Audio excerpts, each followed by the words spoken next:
প্ৰথমতে সকলো শ্ৰদ্ধা সাংবাদিক বন্ধুসকলক ধন্যবাদ জনাইছোঁ আৰু লগতে এই মিডিয়াৰ জৰিয়তে সকলো মিডিয়া প্ৰেমী ৰাইজ বা দৰ্শকসকলক আমি শুভেচ্ছা জনাইছোঁ। তো যোৱাকালি 15 আগষ্ট দেশৰ 78তম স্বাধীনতা দিৱস আছিল। তো দেশৰ বিভিন্ন প্ৰান্তত এই স্বাধীনতা দিৱস উলহ মালহেৰে উদযাপন কৰিছে।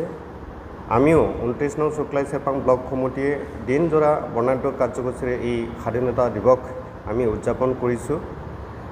ৰাতিপুৱা 9 বজাত পতাকা উত্তোলন, তাৰ 9:30 বজাত মহিলা প্ৰীতি ফুটবল খেল, তাৰ লগে লগে বিভিন্ন দেশ ভক্তিমূলক গীত মাত নৃত্য পৰিৱেশন কৰা হয়। তো দুখৰ বিষয় এই যে যোৱাকালি আমাৰ দলীয় এজন কৰ্মীয়ে জিলা সমিতিৰ সন্মানীয় প্ৰদীপ নাৰ্জাৰী ডাঙৰীয়াই নাওকাটা ই ৰিক্সা সন্থাৰ এটা কাৰ্যসূচীত অংশগ্ৰহণ কৰিছিল আৰু তেওঁৱে পতাকা উত্তোলক হিচাপে তেওঁ উপস্থিত আছিল। অনাকাংক্ষিতভাৱে তাতে কিছু ভুল হোৱা আমি শুনিবলৈ পাইছোঁ, অঘটন হোৱা শুনিবলৈ পাইছোঁ। কিন্তু এই ঘটনাটোৰ লগতে আমাৰ শুক্লাই চেৰপাং ব্লক সমিতি একেই কাৰ্যসূচী বুলি কিছুমান মিডিয়া বা পৰ্টেলে এই নিউজটো বাজাইছে।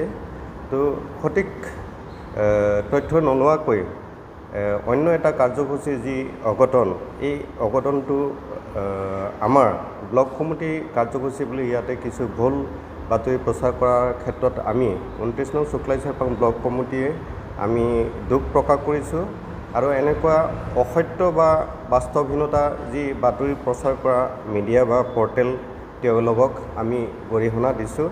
অনাগত সময়ত তেওঁলোকে এটা বাতৰি প্ৰচাৰ কৰিব যাওঁতে যাতে সঠিক তথ্য ভালদৰে তেওঁলোকে যাতে সংগ্ৰহ কৰে তাৰ বাবেও অনুৰোধ জনাইছোঁ। যোৱাকালি আমাৰ কাৰ্যসূচী হিচাপে আছিলে ৰাতিপুৱা পতাকা উত্তোলন। পতাকা উত্তোলক হিচাপে আছিলে আমাৰ BTRৰ সন্মানীয় মনোনীত MCLA চম্পাৱতী ডেকা বাইদেউ, তেওঁ উত্তোলন কৰিছিলে। দ্বিতীয় কাৰ্যসূচী হিচাপে আমাৰ মহিলা প্ৰীতি ফুটবল প্ৰদৰ্শনী আছিল আৰু বিশ্ব শান্তিৰ বাবে শান্তিৰ প্ৰতীক আমি পাৰ চৰাই উৰোৱাৰো এটা কাৰ্যসূচী আমি ৰাখিছিলোঁ। এই কাৰ্যসূচীটো আমাৰ অঞ্চলৰ বিভিন্ন জ্যেষ্ঠ শিক্ষাগুৰু শিক্ষাবিদসকলে আমাক উপস্থিত থাকি সহযোগিতা পৰামৰ্শ আগবঢ়াইছে। তাৰ মাজে মাজে আমাৰ দেশ প্ৰেমমূলক নৃত্য আৰু গীত পৰিৱেশন এই কাৰ্যসূচী চলি আছিল আৰু মহিলা ফুটবল প্ৰদৰ্শনী ইয়াতে পাৰ্কিজুলি FC আৰু লগতে ভেৰগাঁও FC দুয়োটা মহিলা ফুটবল টীমে অংশগ্ৰহণ কৰিছিল। তো আমাৰ দিনজোৰা কাৰ্যসূচীত বৰ্ণাঢ্য কাৰ্যসূচীত যিখিনি আমাৰ দলীয় কাৰ্যকৰ্তা আৰু লগতে সমূহ ৰাইজে যিখিনি সহায় সহযোগ আগবঢ়ালে বা আমাক সহযোগিতা কৰালে তাৰ বাবে আমি 29 নং শুক্লাই চেৰপাং বাসী হৈ বা 29 নং শুক্লাই চেৰপাং UPPL দলৰ হৈ সকলোকো ধন্যবাদ জনাইছোঁ আৰু অনাগত দিনতো তেওঁলোকৰ ঠিক তেনেধৰণৰ সহায় সহযোগিতা আৰু পৰামৰ্শ পাম বুলি আমি আশা ৰাখিছোঁ। পোনপ্ৰথমতে মই আজি প্ৰেছ মিটত উপস্থিত থাকিব পৰা আমাৰ সাংবাদিক বন্ধুসকলক শুক্লাই চেৰপাং ব্লক সমিতি দলৰ তৰফৰ পৰা আন্তৰিক অভিনন্দন জনালোঁ। এটা দুৰ্ভাগ্যজনক বাতৰিৰ বাবে আজি আমি ইয়াত এটা প্ৰেছ মিট দিব লগা হৈছে। যোৱাকালিৰ পৰা দুই এটা নিউজত আৰু পৰ্টেল নিউজত এটা কথাই শুনিব পাইছোঁ যে শুক্লাই চেৰপাং ব্লক সমিতিৰ যিটো আমাৰ ভাৰতৰ 78তম স্বাধীনতা দিৱসৰ কাৰ্যসূচী, এই কাৰ্যসূচীত কিবা এটা অঘটন ঘটা বুলি এটা প্ৰচাৰ হৈ আছে আৰু এইটো সম্পূৰ্ণ ভিত্তিহীন, সম্পূৰ্ণ মিছা কথা। আমি জানিব পাৰিছোঁ যে আমাৰ ওচৰৰে ই ৰিক্সা সন্থাই এটা স্বাধীনতা দিৱসৰ যি কাৰ্যসূচী ৰাখিছিল তাত আমাৰ তামোলপুৰ জিলা সমিতিৰ সন্মানীয় সম্পাদক প্ৰদীপ নাৰ্জাৰীক তাত নিমন্ত্ৰণ জনাইছিল পতাকা উত্তোলক হিচাপে। তাত তেখেত উপস্থিত আছিল আৰু তাত সেই বস্তুটো অঘটন ঘটিছিল যে পতাকা যেতিয়া উত্তোলন কৰাৰ সময়ত কিবা এটা বিসংগতি ঘটা বুলি আমি গম পাইছোঁ। কিন্তু এটা দুৰ্ভাগ্যজনক এইকাৰণে বেয়া লাগিছে, তাত অকল UPPL দলৰ কোনো নেতাই নহয়, তাত BJP দলৰ নেতা উপস্থিত আছিল, BPF দলৰো উপস্থিত আছিল, কংগ্ৰেছ বিভিন্ন দলৰ ৰাজনৈতিক দলৰ নেতাসকল তাত উপস্থিত, সেই অনুষ্ঠানত উপস্থিত থকা বুলি আমি গম পাইছোঁ। কিন্তু তেনেস্থলত তেখেতসকলে একপক্ষীয়ভাৱে UPPL দলক জগৰীয়া কৰাটো একেবাৰে দুৰ্ভাগ্যজনক। ইয়াত সম্পূৰ্ণ ৰাজনৈতিক ষড়যন্ত্ৰ বুলি ক'ব লাগিব। গতিকে সেই সাংবাদিক বন্ধুসকলক মই ক'ব বিচাৰিছোঁ, তেখেতসকলৰ যিটো স্বভাৱ অলপতো তেখেতসকলে অলপ পৰিৱৰ্তন কৰিব লাগিব। এনেই দেখা দেখি সাংবাদিক হ'লে নহ'ব, সাংবাদিকৰ যিটো ন্যূনতম জ্ঞান সেই জ্ঞানখিনি থকাটো তেখেতসকলৰ প্ৰয়োজন। তেখেতসকলে সম্পূৰ্ণ বুজিব লাগিছিল অনুষ্ঠানটোৰ বিষয়ে, যিহেতু তেখেতসকল উপস্থিত আছিল। আচলতে অনুষ্ঠানটো কাৰ আছিল, তেখেতসকলক কোনে নিমন্ত্ৰণ জনাইছিল, সাংবাদিক বন্ধুসকলক তালৈ মাতিছিল, তেখেতসকলক আচলতে কোনে মাতিছিল, ইউপিপিএলে মাতিছিল নে ই ৰিক্সা সন্থাই মাতিছিল? তেখেতসকলে ই ৰিক্সা সন্থাত অনুষ্ঠানত উপস্থিত থাকি তাত ইউপিপিএল ব্লক ইউপিপিএল দলত জড়িত কৰাটো সম্পূৰ্ণ দুৰ্ভাগ্যজনক। আৰু এটা কথা হৈছে তেখেতসকলে এইখিনি জ্ঞানো নাই যে শুক্লা চেপাং ব্লক ইউপিপিএলৰ সভাপতি কোন, সম্পাদক কোন, তেখেতসকলে এই বিষয়টো তেখেতসকলে আনিছিল।